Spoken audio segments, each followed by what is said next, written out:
When I was a little kid, I was a nerd. I liked astronauts. I went to summer camp. I played sports. I had a brush cut and a camp knife on my belt. I rode a bicycle. I had a pet rat. He was white.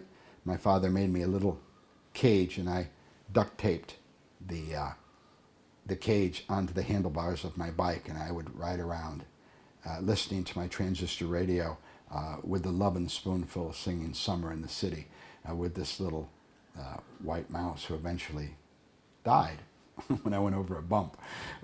So that's the kind of kid I was. And then the hippies came out in '66. In fact, in Tampa, we only had one. His name was Maynard. And it said, hippie comes to Tampa. So we had one, you know. Wow, this is big news. So I went and I looked for him, and I found him at the Royal Castle on Bay to Bay. And there was, lo and behold, there was now 3 or 4 hippies. And I was 12 and they were like, 19. So I was like, kid, But I was, I wanted to hang around. And that's obviously what was happening. I mean, the mouse thing was over. And so, the hippies, wow, that was, and they had music and they had culture and they had the Beatles. And whoa, this was something I was interested in. They also had this thing called LSD, which is for another blog. But there were not only fashion and culture elements to this, but there were philosophical things. And one of them was that I latched onto it at an early age was vegetarianism. Don't kill stuff. Be nonviolent. Just don't do it. And I went to a health food store. There was one in Tampa on Kennedy Boulevard by the graveyard. And I think it's still there, actually.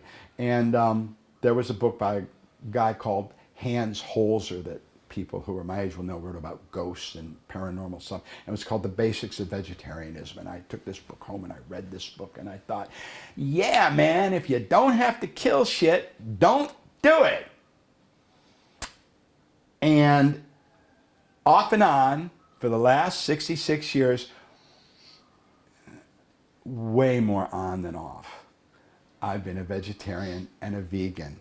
I've gone from vegan to vegetarian and back and forth, but a few eggs in there sometimes, here and there over the years. I'm not perfect, but I hold to the vegetarian ideal, which is for me nothing to do with health. It's just to do with an ethic of don't kill things. Be nonviolent. Be truly nonviolent. It's not as though we were constructed in such a way that we were carnivores and we would die if we didn't eat meat. We're omnivorous. The teeth and all that is biologically, physiologically. We can live just as the Greek which means either or.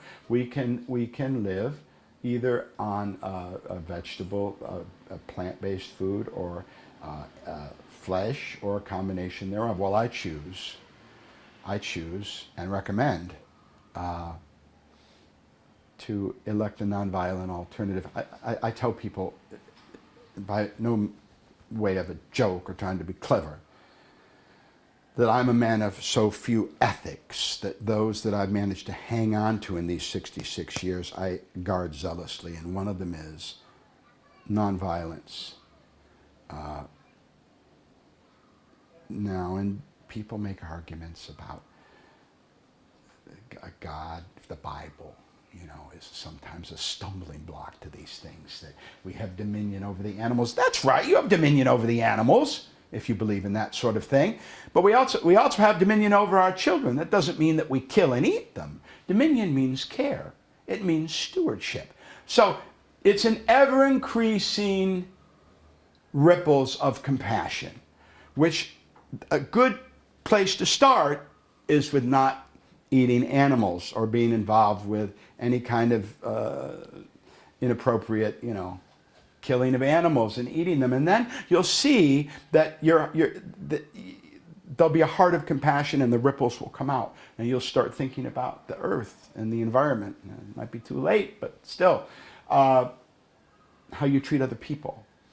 And I can say that I am a better person for not having, I don't think I'd be a serial killer if I ate meat, but for not having eaten it, I am today, sitting here at 66, a better person. And this is obviously, we could make a movie about this, and I did, called Fascist Foods, because some of you know I used to be Ronald McDonald, the monarch of meat eating for the planet Earth. But I was young, I was on the make, and that's a whole different video, which you can see on this YouTube channel, Fascist Food. I recommend it as a small documentary that I made with PETA in Los Angeles. The only work I ever got in Hollywood. I got paid $250. Anyway, I digress. If you don't have to kill stuff, please don't. Use your head. Next time.